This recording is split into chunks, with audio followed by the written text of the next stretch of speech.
What's going on there, watch fans? It's Amit Honda, and welcome.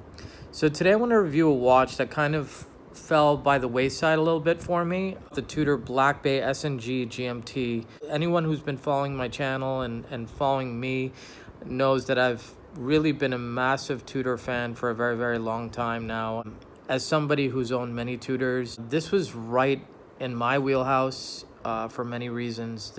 It's a little bit bigger than the Rolex, not as modern, and it's much more understated. That doesn't take away from the fact that I want a Rolex Steel and Gold GMT Master 2 Rootbeer like now. If I were to pick between the two, I mean, I've seen the Rolex GMT Master 2 Rootbeer many times. I've never seen this Black Bay S&G GMT in person, so I'm just gonna preface by telling you that.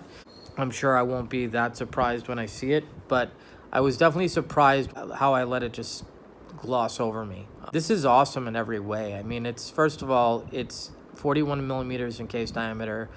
It's got a black and brown bezel, so very root beer like. It's also very 70s. It looks very vintage. If you look at the Rolex GMT Master 2 root beer and the Tudor Black Bay S&G root beer, they look similar but very different. On the Tudor Black Bay S&G GMT, you're looking at the crown gold capped. You're looking at the middle center links being capped. Only the first link on each side are solid gold, and the bezel is solid gold, whereas on the Rolex it's solid gold throughout.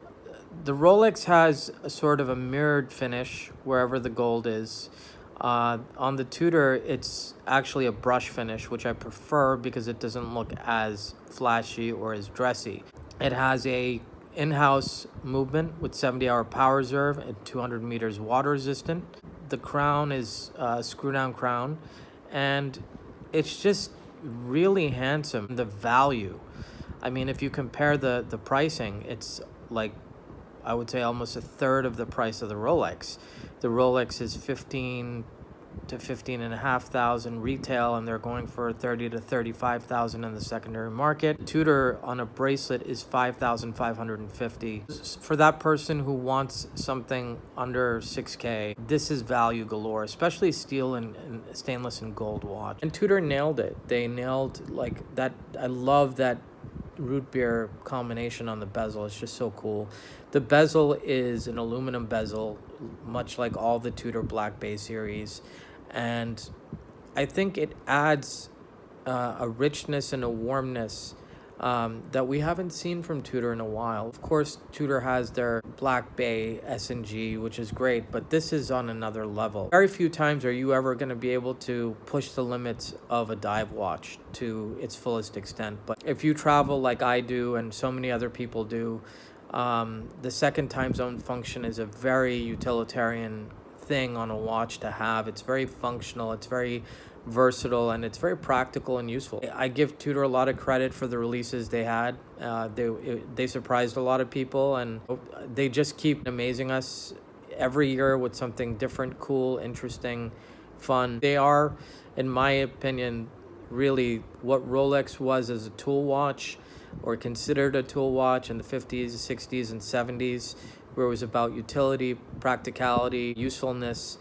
Tudor is that, mixed with the luxury of modern technology. Obviously, this is not finished as good as a Rolex, but anytime Tudor does anything, they do it really, really well. So I know that in some places, this was actually even more in demand than the Tudor Black Bay Pro, which is, you know, Tudor's version of a vintage Explorer 2. I want one for myself. I want pretty much everything Tudor came out with this year, except for the stuff on the Jubilee bracelet. If you have any questions, you can reach out to me at amitdavehonda@gmail.com or visit my website at www.amitdavehonda.com.